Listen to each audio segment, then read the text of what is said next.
तर मित्रांनो, आज आपण आलेलो आहोत मकरदोकडा डॅम येथे आणि हा डॅम उमरेडपासून फक्त आणि फक्त 12 किलोमीटर अंतरावर आहे। तर बघू शकता आज इथे खूप म्हणजे संडे असल्यामुळे खूप रश आहे। तर चला आता बघू आपण याच्या ओव्हरफ्लो। तर बघा हा किती म्हणजे असा भयानक असा दृश्य दिसत आहे आपल्या समोर आणि हा खूप वर्षानंतर इतका फ्लो म्हणजे दिसायला आला आहे असं ऐकायला मिळत आहे आणि इथे आज खूप गर्दी सुद्धा आहे।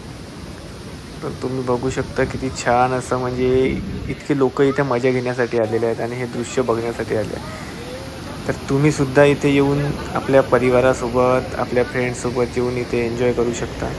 तुम्ही बघू शकता की किती छान असा फ्लो आहे। आणि मित्रांनो, सध्या तरी इथे तुम्हाला खाली उतरायला मिळणार नाही कारण की पाण्याचा फ्लो इतका आहे की जर आपण तिथे थोडंसं सुद्धा पाण्यामध्ये उतरलो ना तर हा पाण्याचा प्रवाह आपल्याला वाहून नेईल। तरी सध्या कोणी इथे सेल्फी आणि व्हिडिओज वगैरे बनवायला याल तर स्वतःची काळजी घ्या।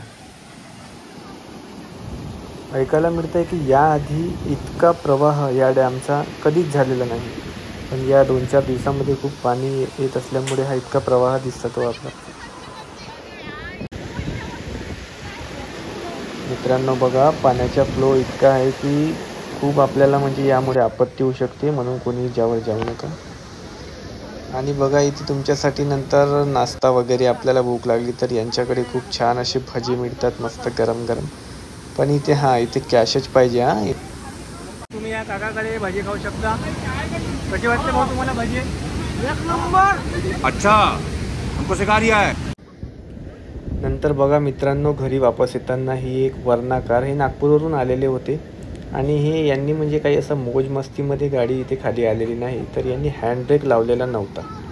नंतर मी त्या गाडीच्या ऑनरशी बोललो आणि त्यांना हायड्रा अवेलेबल करून दिला, यांना ते आता हेल्प करतील।